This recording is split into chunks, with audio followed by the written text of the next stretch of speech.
क्या हुआ रे भाई?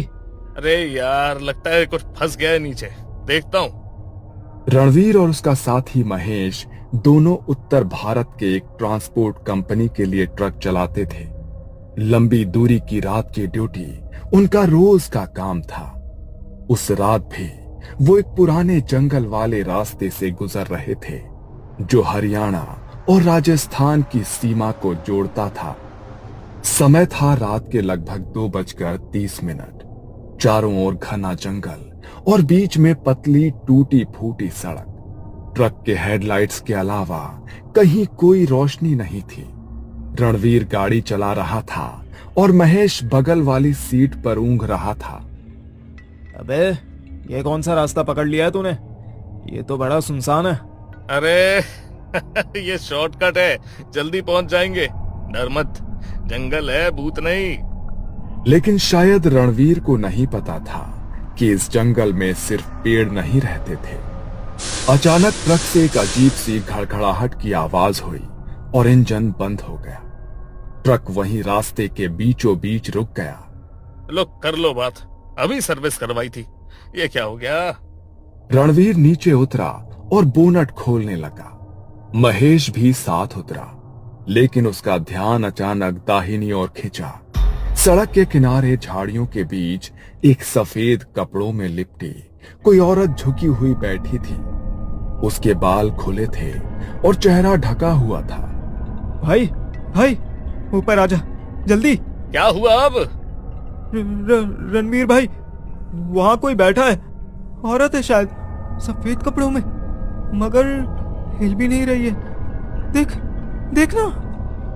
रणवीर ने देखा तो पहले हंसा, लेकिन जब उसने ध्यान से देखा तो वो आकृति बिल्कुल भी हिल नहीं रही थी। अरे, साया लग रहा है, मगर जो भी है उतरना जरूरी है। ट्रक स्टार्ट नहीं होगा तो अटक जाएंगे। महेश डर के मारे सीढ़ियां चढ़कर कैबिन में घुस गया और दरवाजा बंद कर लिया। रणवीर अब ट्रक के नीचे झुककर खराबी ढूंढने लगा। अंधेरे में टॉर्च की हल्की रोशनी में वो कुछ तार टाइट करने लगा। महेश ट्रक के कैबिन में चुपचाप बैठा था। उसकी नजरें अब भी वहीं अटकी थी जहां वो सफेद आकृति बैठी थी। पर तभी वो हिली। सफेद साड़ी में लिपटी वो परछाई एकदम झटके से खड़ी हो गई, जैसे किसी ने ऊपर से खींचकर उसे उठा दिया हो। उसकी हरकतें अजीब थी, बिल्कुल इंसानों जैसी नहीं थी। उसकी गर्दन एक तरफ अजीब ढंग से झुकी हुई थी, जैसे टूट चुकी हो। महेश की सांसें थम गई। वो उसे देख ही रहा था, तभी उसने अपना चेहरा उठाया। चेहरे पर काले बिखरे बाल जो आंखों से लेकर होठों तक झूल रहे थे। चेहरा नहीं दिखा, सिर्फ साया, और वो सीधा ट्रक की ओर धीरे धीरे बढ़ने लगी। कोई आवाज नहीं, पर उसके चलने से पेड़ के नीचे गिरी सूखी पत्तियां चरमराने लगी। हर कदम के साथ पत्तों की आवाज और भी करीब आती जा रही थी। भाई, ये क्या देख रहा हूं मैं? वो जैसे आंखें झपकाना ही भूल गया, पर अचानक उस औरत ने महेश की ओर सीधा देखा, ऐसे जैसे वो समझ गई हो कि वो उसे घूर रहा है। और तभी उसकी चाल तेज हो गई। महेश ने कांपते हाथों से ट्रक का हॉर्न बजाने की कोशिश की, पर उंगलियां सुन्न पड़ चुकी थीं। साहस जुटाकर वो चिल्लाया, आ! भाई, वो आ रही है, कोई है वहां, सफेद साड़ी में, जल्दी कर। रणवीर जो ट्रक के नीचे था, उसके कानों में महेश की घबराई हुई आवाज गूंजी। उसने झट से पेचकस नीचे रखा और थोड़ा मुड़कर देखा। उसकी तिरछी नजर से ट्रक के ठीक सामने दो सफेद पांव दिखाई दिए, लेकिन वो जमीन पर नहीं थे, कुछ इंच ऊपर हवा में तैर रहे थे। और वो आकृति झुककर ट्रक की ओर बढ़ रही थी। रणवीर का चेहरा पसीने में भीग चुका था, लेकिन ट्रक को स्टार्ट करना अब जरूरी था। रणवीर अब तक सबसे डरावना अनुभव झेल रहा था। सफेद साड़ी वाली वो परछाई अब सिर्फ 10 कदम दूर थी। वो हवा में तैरते आगे बढ़ रही थी जंगल में सूखे पत्तों की सरसराहट हो रही थी।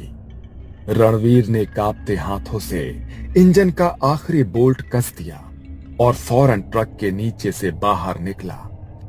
महेश, चाबी घुमा, इंजन चालू कर। महेश ट्रक के कैबिन में कांप रहा था, लेकिन उसने जैसे तैसे कांपती उंगलियों से चाबी घुमाई। इंजन ने एक झटका खाया और फिर धुआं उड़ाते हुए जोर की आवाज के साथ ट्रक स्टार्ट हो गया। रणवीर की सांसें जैसे वापस आई। वो सीधा दौड़ पड़ा ट्रक की ओर और उसके ठीक सामने वो औरत अब दिखाई दे रही थी। सफेद साड़ी, बिखरे हुए बाल, झुलसा चेहरा और खाली आंखें, ऐसी आंखें जो इंसान के अंदर झांक जाए। रणवीर ने भागते हुए ट्रक की सीढ़ी पकड़ी और जोर से खुद को ऊपर खींच लिया। महेश ने एक झटके में गियर डाला और एक्सीलरेटर पूरी ताकत से दबा दिया। ट्रक जोरदार आवाज के साथ आगे बढ़ा। जब दोनों को लगा कि अब बच गए, रणवीर ने एक नजर पीछे डाली। ट्रक के शीशे से वो देखता है कि वो औरत अब सड़क के बीच खड़ी है और वो उनको ही देख रही है। देखते ही देखते उसकी गर्दन पीछे मुड़ गई, जैसे वो सामने से किसी को आते देख रही थी।